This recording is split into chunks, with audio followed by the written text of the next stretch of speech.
Hello, everybody. Today I'm shouting out to Snowden and Lucas and my other baseball players. I have a short, kind of corny video called Explode the Moment by Barry Lane. He's one of my favorite authors because he is so quirky. And we're going to be talking about exploring the moment, but I included a little video by him, and it talks about baseball and exploring a moment in baseball. So if you can watch that first video for up until a minute 59, that would really help us with our understanding of exploring the moment and using figurative language. Today I want to talk to you about another thing that memoirs do. And this is based off of what I have been reading from all of you. Okay, all of you have some wonderful, wonderful stories, but there's little nuggets in those stories that could be just exploded. You could take a good memoirist takes, minutes even, and just explodes it by slowing it down and giving extremely vivid detail. And one of the things that helps us with that is using that craft and figurative language. And I'm going to add something else to this: strong verbs.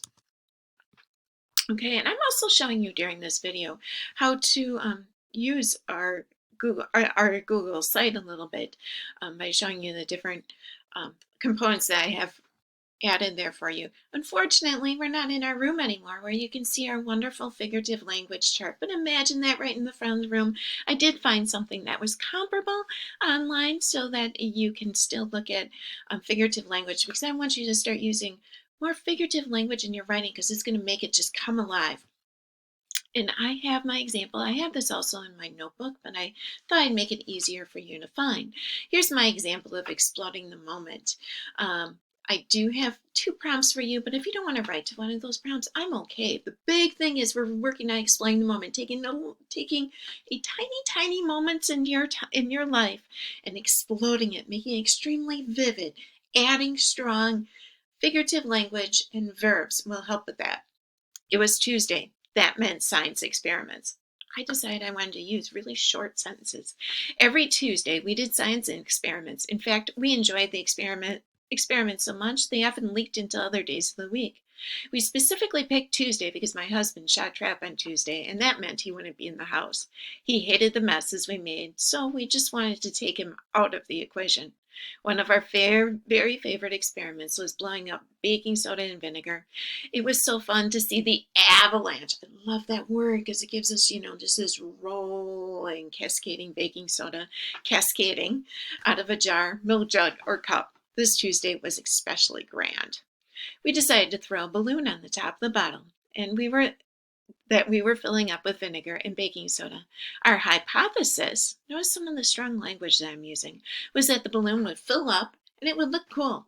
For added fun, we added red food coloring to the mixture. We also figured that by adding extra vinegar and baking soda, we might be able to fill the balloon all the way up so we could slip it off the neck and tie it off, and then we could play something with it. We had our plan, now we needed to implement it. First, we filled the long neck bottle with baking soda. Using a funnel, I like how I was very detailed there. Using a funnel, we packed in about half the bottle with baking soda. Not knowing when to add the food coloring, we doused the baking soda with 3/4 of the little chubby food coloring bottle. Notice how I, start giving those descriptive words there. Finally, it was time for the excitement. As we poured the baking soda in, the red mixture began to fizzle. There's a strong verb. We continued to pour, and then I quickly slipped the balloon over the top of the bottle. The balloon quickly filled with gas from the chemical reaction. It grew bigger and bigger, and then flew off. I probably could have something stronger there. Causing, a stronger verb needed, a red mess to envelop the entire kitchen. I just love that word, envelop. Just as the explosion was occurring, the door opened. Thinking it was my husband, I screamed, "Don't come in here!" I just knew he would be upset over the mess. "Oh, okay," a woman quickly squeaked. Oh, I love that verb. Shutting the door gently behind her. "Who was that?" Joey asked. The woman was a good friend of mine, and now I was terribly embarrassed, thinking she was my husband. After all was said and done, I explained the whole story and had a good laugh. So that was kind of my first draft of that. All right. And there are some things that I realized that I could have done better. I definitely up here probably could have jazzed it up with some dialogue going in there. But one of the big things I did that I think I did do was I took maybe 2 or 3 minutes in my life and exploded it. I made it slow down, okay? And I did do it by adding details to it, each little detail. So I did do a revision underneath here.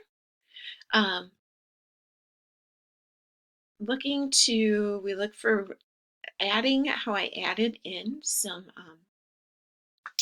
similes and metaphors. I read mess, and I also decided to start at a different point. Instead of giving you the whole planning thing at first, start with the action, right? That's one way to really explode the moment. A red mess of baking soda enveloped the kitchen. Ooh, envelop, yes, great verb. Goo flew on the walls, streaking down, leaving a pink trail, right? Oh my gosh, there is total action in there. It's not, we had, we had goo on the walls, right? Goo flew on the walls, streaking down, right? When you think about your verbs, you want to create that image in your brain. Got, has, have, had, getting doesn't create that image in your brain. You want that mental image. The cupboard handles covered in goo dripped with the liquid solid concoction. The ceiling was splattered with red dots.